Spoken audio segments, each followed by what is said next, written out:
Cześć!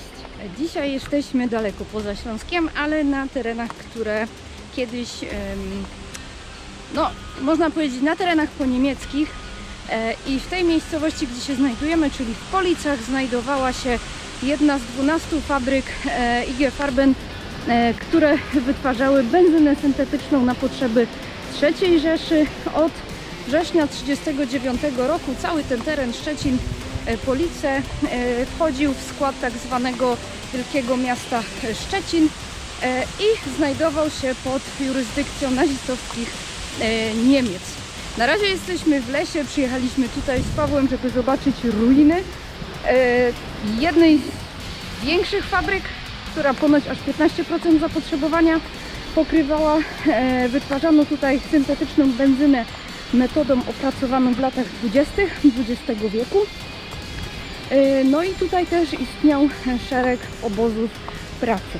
Między innymi był tutaj podobóz KL Stutow, jednak istniała tutaj również filia KL Ravensbrück i nie tylko.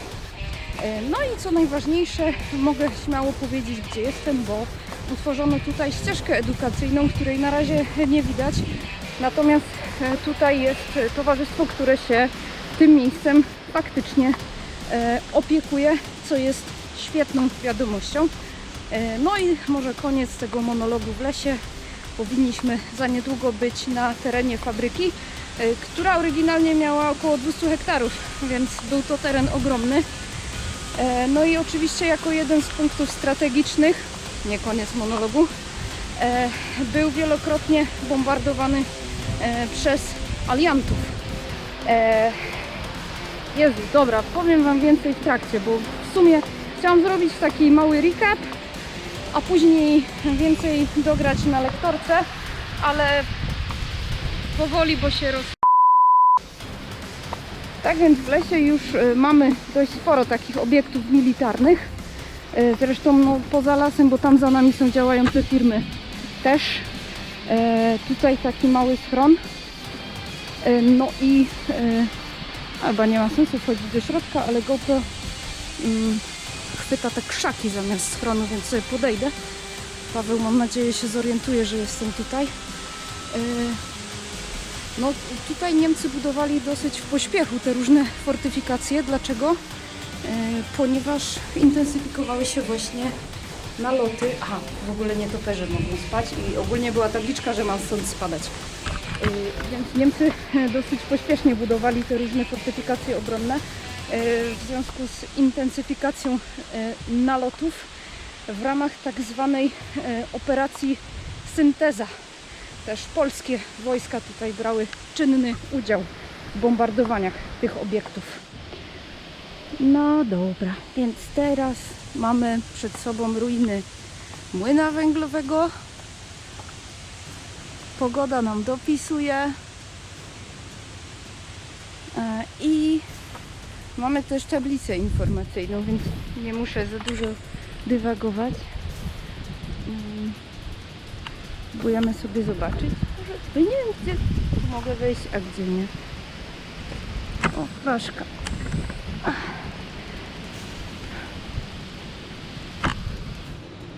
Tak, tu zatem odbywał się pierwszy etap produkcji benzyny syntetycznej z węgla.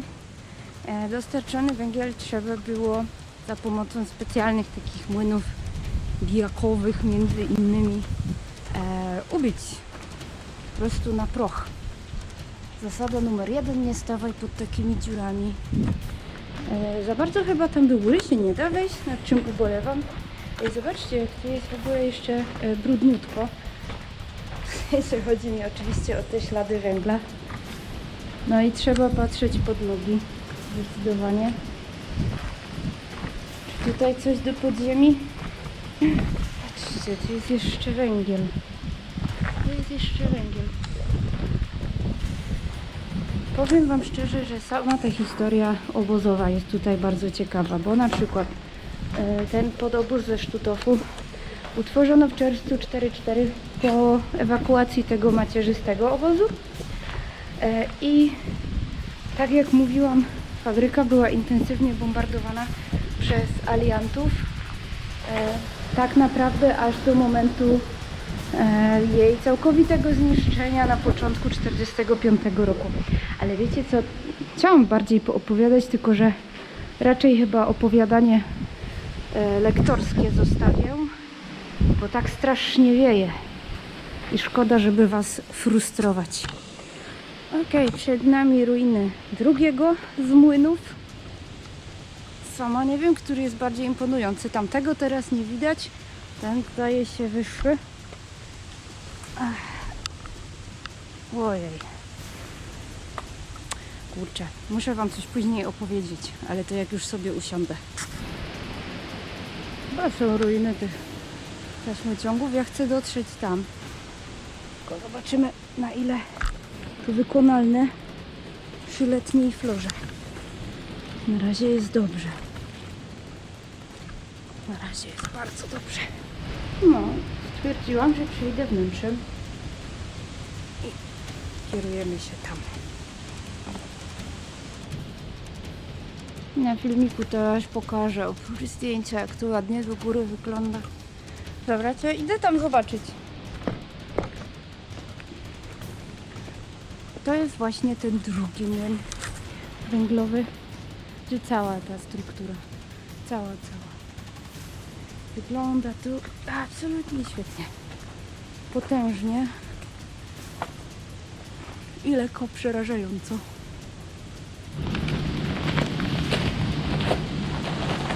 Słuchajcie, tu trochę mniej wieje. Muszę wam też coś powiedzieć jako moim widzom i czytelnikom. Jest możliwe, że po tym materiale dużym, jaki dla was przygotowujemy właśnie, będę potrzebowała troszeczkę L4, ponieważ mam ostatnio ogromne problemy z całą lewą nogą, które biorą się z kręgosłupa. Są to problemy z biodrem i z kolanem, bardzo poważne i bardzo bolesne. I po prostu cała moja lewa noga nie pracuje tak, jak pracować powinna. To codziennie towarzyszy mi ból i ogromne nieprzyjemności. Tak więc nie zniknę, natomiast jest możliwe, że po prostu nie będę w stanie tyle jeździć i nagrywać, ale za to będę przygotowywać materiały bardziej stacjonarne. Natomiast nie za bardzo mi się uśmiecha, żeby właśnie ból i jakaś głupia kontuzja odebrały mi radość z tego, co robię, więc trzymajcie kciuki, bo zależy mi na tym. Tam przed chwilą byliśmy. Zobaczymy sobie jeszcze tam na dół, jak wygląda sytuacja. Co się tam znajduje.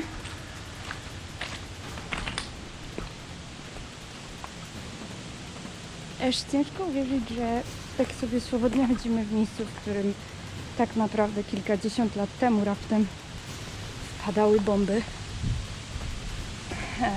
I to wielokrotnie. O! Tam jest Paweł. Ale ma dobry kamuf. I go na początku nie zauważyłam w tym otoczeniu. Super. No i tymi schodkami sobie wyjdziemy. Wyżej się nie da wejść, a przynajmniej nie w moim stanie.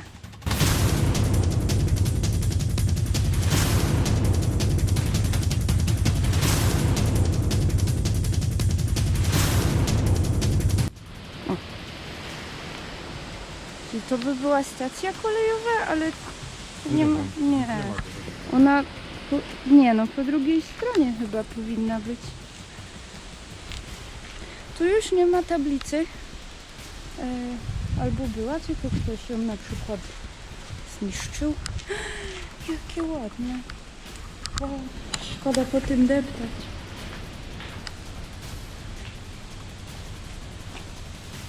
Fruit of the Loom. O matko. No, takie napisy, różne klimaty są właśnie niepowtarzalne w takich miejscach. Coś czuję, że tutaj spędzę trochę czasu na fotkach.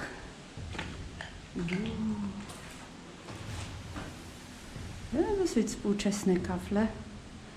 Fajna ta mordka, trochę mi Odward przypomina. Także, dobra, w tym budynku może nie powiem zbyt odkrywczych rzeczy. Ale z pewnością to, co ogólnie powiem w tym filmie... Rzuca nowe światło na to, co wiemy o Adolfie Hitlerze. Nie no dobra, tu też żartuję. Wow.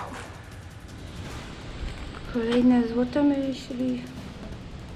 Ale okej, tu jest coś, co mnie najbardziej zainteresowało, czyli schody. O! What? Tu jest tyle wody? Patrzcie Państwo. No nie powiem, bo z góry to tak wyglądało, jakby te schody się ciągnęły w dół, ale nie, one są po prostu zalane. To podejdziemy do góry. Się zastanawiałam, czemu tu słychać pieska, a tam są domki. Zazdro mieszkać w takiej okolicy. Jakieś ciekawe graffiti, ktoś tu jest.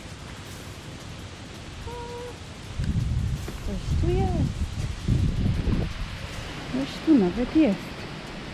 Jest to beton. Myślę, że mogę tutaj swobodnie sobie przejść. Freddy mi się podoba, bo to chyba Freddy, tak? Kruger. Tak mnie mam.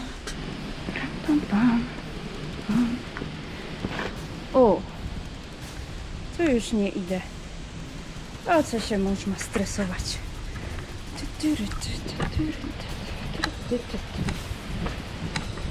Bunkry tutaj pokażę. Chociaż pewnie tak przez krzaki nie będzie widać. O, standard. Tu mamy ruiny elektrowni węglowej. Dość mocno zwalona. Spekuluję, że tu musiały być kotły. Mam nadzieję, że coś mi zaraz na głowę nie spadnie.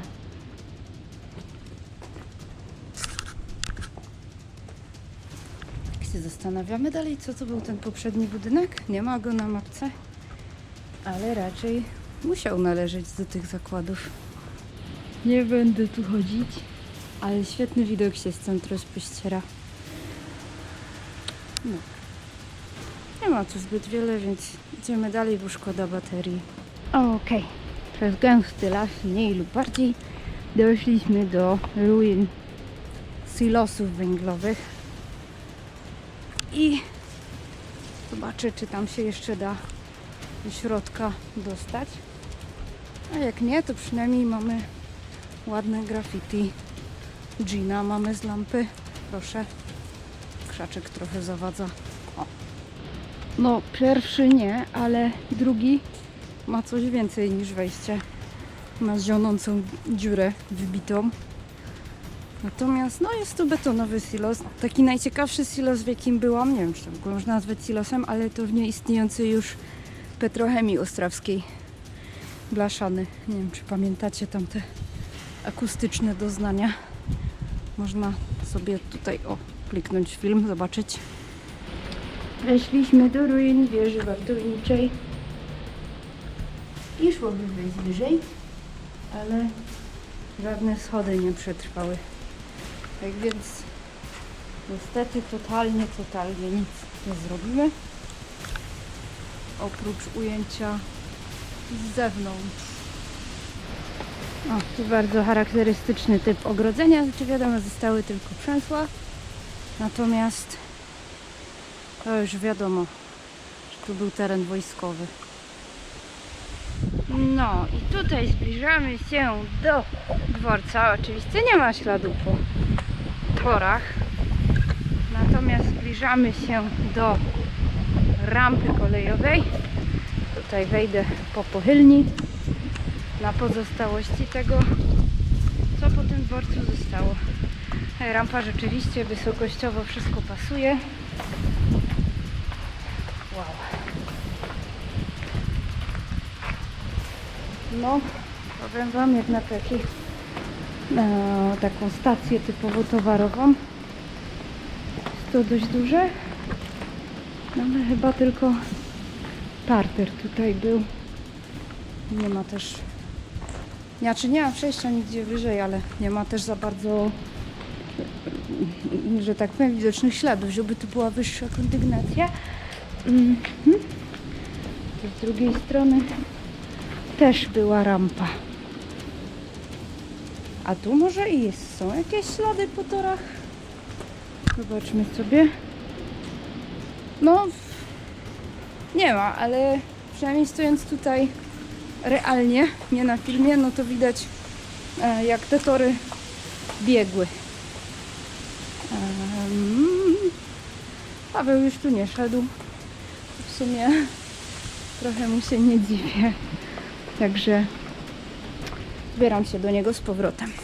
Tam jeszcze widać, czy już widać w sumie ogrodzenie z terenu fabryki. Ale powiem wam, jakiego miałam totalnego świta, bo w pewnym momencie po prostu było słychać pociąg. Tu są faktycznie działające tory niedaleko, ale kompletnie o tym zapomniałam. I ledwo co właśnie dałam off, nagrywanie, że tutaj w ogóle śladu po torach nie ma i tak dalej, po czym słychać sygnalizację pociągu. Tutaj jeszcze mamy ruiny rampy kolejowej, natomiast tam ruiny, znaczy może nie, no tam to już nie ruiny, tam to po prostu stary schron. I tutaj niestety coś, co padło ofiarą wandali. I schron jednoosobowy, który ktoś przerobił na gębę. No i słuchajcie, się będziemy powoli żegnać z wami, bo zeszliśmy wszystko, co tutaj było, tak przynajmniej w takim stopniu, który umożliwia mi moja kondycja fizyczna. O, Paweł mi robi zdjęcie. To kończę. Ale w sumie jeszcze nie kończę, bo mam trochę jeszcze baterii. Więc jeszcze troszeczkę tutaj tego ogrodzenia wam pokażę. To, co z niego pozostało. No i tutaj idę, a cały czas ciągnie się ta rampa kolejowa.